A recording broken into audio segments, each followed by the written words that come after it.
Hello है नमस्ते welcome back to my channel again. और आप सभी का बहुत बहुत बहुत स्वागत है मेरे यूट्यूब चैनल साइको सूत्रा पर। आज हम पढ़ने जा रहे हैं ह्यूमन रिसोर्स मैनेजमेंट। जी हाँ, आज हम एक नई प्लेलिस्ट स्टार्ट कर रहे हैं। इससे पहले साइकोलॉजिकल टेस्टिंग की प्लेलिस्ट स्टार्ट हो चुकी है, साथ ही साथ इंडियन साइकोलॉजी की भी चल रही है, और आज हम स्टार्ट कर रहे हैं ह्यूमन रिसोर्स मैनेजमेंट। तो आज है इसका पहला वीडियो। तो सबसे पहले देखते हैं कि ह्यूमन रिसोर्स मैनेजमेंट से पहले ह्यूमन रिसोर्स क्या होता है, एंड जब उसमें मैनेजमेंट जुड़ जाता है तब इसका मतलब क्या होता है। ह्यूमन रिसोर्स, देखिए इसका नेचर ही डायनेमिक है, ये स्टैटिक नहीं है। इसका मतलब ये बदलता रहता है। ह्यूमन रिसोर्स, ह्यूमन का रिसोर्स क्या मतलब है? It is total knowledge, creative ability, talented and aptitude obtained in the population. इंसान है, ठीक है, लेकिन इंसान के अंदर जो क्वालिटीज़ है, ह्यूमन रिसोर्स, ठीक है, ह्यूमन रिसोर्स यानी किसी कंपनी में बहुत सारे ह्यूमन वर्क कर रहे हैं, ठीक है। फॉर एग्जांपल किसी कंपनी में बहुत सारे ह्यूमन, बहुत सारे इंसान, बहुत सारे लोग काम कर रहे हैं। अब वो एज अ रिसोर्स हम उनका कैसे यूज़ लेंगे? सबके पास देखो इंडिविजुअल डिफरेंसेस है, सबके पास अलग अलग टैलेंट है, अलग अलग डिग्री है। उन सब के गुणों का हम यूज़ कर सकते हैं अपने बेटरमेंट के लिए, कंपनी के बेटरमेंट, देश के बेटरमेंट के लिए। तो ये कलेक्टिव बहुत सारे माइंड का total knowledge, creative ability, talent and aptitude obtained in the population is called human resource. लेकिन जब इसमें मैनेजमेंट आ जाता है ना, तब इसमें लेबर, मैन पावर और पर्सनल एंड ह्यूमन रिसोर्स तीनों चीज़ें मिल जाती हैं। इसका मतलब इन चीज़ का मैनेजमेंट करना, मैनेज करना। The management of human resource is viewed as the system in which participant seeks to obtain both individual and group goals। क्या मतलब है इसका? जब हम ह्यूमन रिसोर्स का मैनेज करते हैं ना, इसका जब मैनेजमेंट करते हैं तब इसको एक सिस्टम की तरह माना जाता है, जिसमें अलग अलग पार्टिसिपेंट्स, जैसे कि इंडिविजुअल भी हो सकता है और इन्हें ग्रुप भी हो सकता है, पार्ट लेते हैं।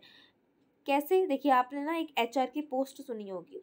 उस इंसान का जो पोस्ट है उसका काम ही यही होता है कि जो भी ह्यूमन रिसोर्सेस है उसको उसके अकॉर्डिंग काम दे और उसको हम मैनेज कैसे करें। So the management of human resource is viewed as a system in which participant seeks to obtain both individual और ग्रुप गोल्स। अब ह्यूमन रिसोर्स डेवलपमेंट क्या होता है? It refers to the process of enhancing employees' knowledge, skills, abilities, and overall competencies through training, education, and professional development programs.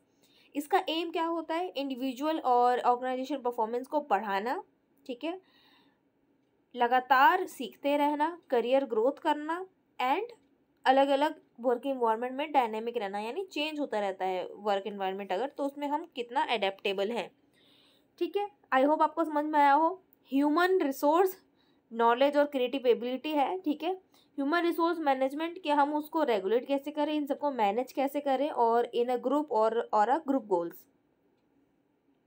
Human resource development क्या है कि हम इसमें और क्या क्या चीज़ें ऐड कर सकते हैं जिससे इसका भरपूर योग हो आने वाले समय में, ठीक है, भरपूर यूज़ हो। Meaning of human resource management.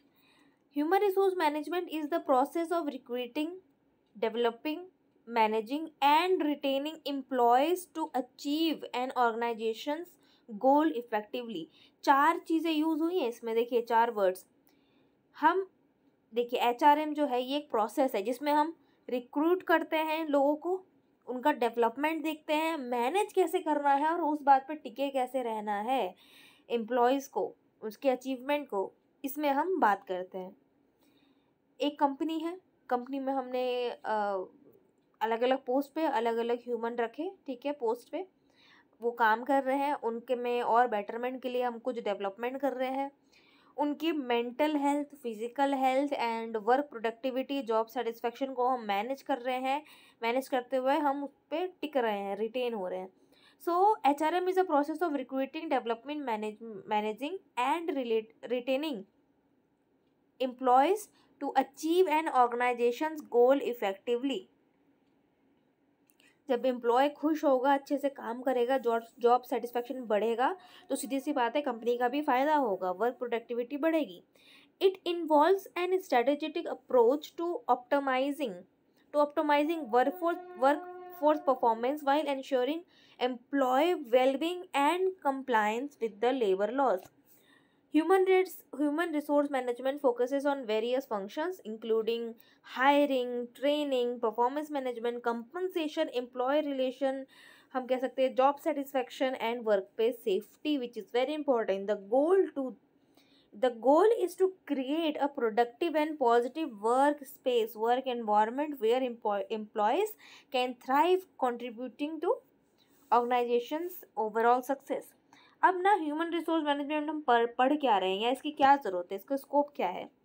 सबसे पहले ये ह्यूमन रिसोर्स मैनेजमेंट यानी प्लानिंग करने में हेल्प करता है, रिक्रूटमेंट और सिलेक्शन करने में कि कौन से पोस्ट के लिए कौन से इंसान ज़रूरी है, ठीक है, रिक्वायर्ड है, नीड है जिसकी, उसके टैलेंट के अकॉर्डिंग, उसके डिग्री के अकॉर्डिंग कौन सा पोस्ट उसको देना चाहिए, उसके एबिलिटी के अकॉर्डिंग, ट्रेनिंग एंड डेवलपमेंट कैसे देना चाहिए, परफॉर्मेंस कैसे बढ़ाना चाहिए, उसके अंदर बेनिफिट्स कुछ ऐड करो। हो सकता है काफ़ी कंपनीज़ में ना जिनका जॉब सेटिस्फेक्शन लेवल ज़्यादा आता है एम्प्लॉयज़ का, उनमें ये देखा गया है कि उनको ना छुट्टियाँ थोड़ी ज़्यादा मिलती हैं, वर्कलोड कम होता है, और अगर वर्कलोड ज़्यादा होता है तो उनको एक्स्ट्रा वर्क्स ज़्यादा मिलते हैं। फॉर एग्जांपल फ्री कूपन्स मिल जाएंगे आपको फूड के, घूमने के, राइट, वेकेशंस मिल जाएंगे, बीच बीच में आपको बाहर भेजा जाएगा, या कंपनी में पार्टीज रखी जाएंगी, ऑफिशियल पार्टीज। एम्प्लॉय रिलेशंस कैसे बेटर करें, succession planning, employ management, engagement and motivation which is very important, labour laws, compliance, workplace safety and health. अब हम एक एक करके सबको पढ़ लेते हैं थोड़ा थोड़ा।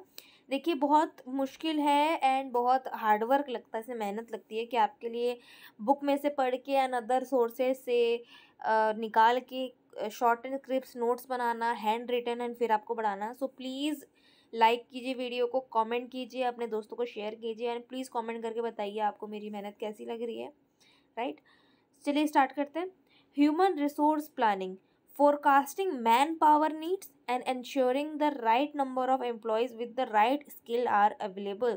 जैसे कि मैंने आपको बताया था, अगर कोई व्यक्ति किसी कंपनी में उसका अगर उसको कंप्यूटर स्किल्स अच्छे से आते हैं तो उसको कंप्यूटर वाला ही वर्क देंगे। इंसान की स्किल के अकॉर्डिंग उसको एम्प्लॉयमेंट देना, ये ह्यूमन रिसोर्स प्लानिंग है। फोरकास्टिंग मैन पावर नीड्स यानी and ensuring the right number of employees with the right skills are available। Recruitment and selection, attracting, short listing, interviewing, ये सब करना, हायर कैसे करना है उसका पूरा process, is the most suitable candidates for जो जॉब रोल्स, राइट। जब हम किसी का इंटरव्यू लेते हैं तो हम उसमें उसको शॉर्ट लिस्ट करते हैं, पहले उसका एग्ज़ाम हो सकता है हम लेंगे, फिर शॉर्ट लिस्टिंग करेंगे, फिर उसका इंटरव्यू करेंगे, उसके बाद हायर करेंगे, तो ये पूरा प्रोसेस है। Training and development, enhancing employ skills, knowledge and competencies to improve their performance and career growth। Performance management, setting performance standards, conducting appraisals and providing feedback for employee growth and productivity। Compensation and benefits, designing fair and competitive salary structures, incentives, bonuses and other benefits to motivate employees। Sixth one is employee relations, managing workplace relationships, conflict resolution, maintaining a healthy work environment। Workplace safety and health, ये तो बहुत important है कि physical health का ध्यान रखना, mental health का ध्यान रखना, ensuring safe, secure and healthy work environment in compliance with legal and ethical standards। Eighth one is labor laws and compliance, laws and regulation के अंदर ही रहते हुए, हम एथिकल गाइडलाइंस के रहते हुए अंदर अपने एम्प्लॉयज़ को एक बेटर वर्क एनवायरनमेंट प्रोवाइड करना, ये जिम्मेदारी बनती है उस ऑर्गेनाइजेशन की।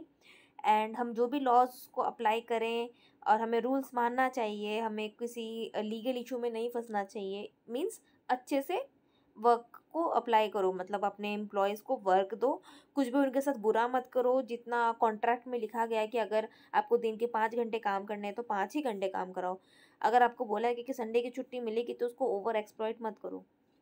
Ninth one is employ engagement and motivation. अब काम में, वर्क में मन कैसे लगा रहे, जॉब सेटिस्फेक्शन कैसे बढ़ाएं, encouraging employees participation, job satisfaction and organisation commitment कैसे बढ़ाए। सीधी सी बात है, पर्क दो, छुट्टियां दो, अच्छे से ट्रीट करो, पार्टीज रखो, वेकेशन दो, succession planning, identifying and developing future leader to ensure organisational stability and growth. एक ऑर्गेनाइजेशन होती है जो डूब जाती है, सीधी सी बात है, उसमें जॉब सेटिस्फेक्शन और ये सब नहीं होता जो भी वहाँ पे वर्कर्स होते हैं। दूसरी कंपनी वैसी ही स्टैटिक रहती है जैसी चल रही है, जो कि अच्छी बात है, लेकिन उसमें कोई ग्रोथ नहीं हो रही होती क्योंकि उसमें कोई फर्दर प्लानिंग नहीं होती है फ्यूचर के लिए। और एक ऑर्गेनाइजेशन होती है जो ऊंचाइयों पे बढ़ती जाती है, बहुत अच्छा करती है और उसके वर्कर्स, उसका नाम कंपनी का, ब्रांड का ज़्यादा हो जाता है। कैसे? क्योंकि वो एक बेटर फ्यूचर प्लानिंग कर रहे होते हैं, अच्छे अच्छे लीडर्स वो लोग कल्टिवेट करते हैं to ensures their organisations stability and growth. I hope आपको आज का वीडियो पसंद आया हो। नेक्स्ट वीडियो में हम देखेंगे environment of human resource management का एक्सटर्नल फोर्सेस क्या होते हैं एंड इंटरनल फोर्सेस क्या होते हैं। सो तब तक के लिए bye bye and please do like, comment, share and subscribe to my channel. Bye.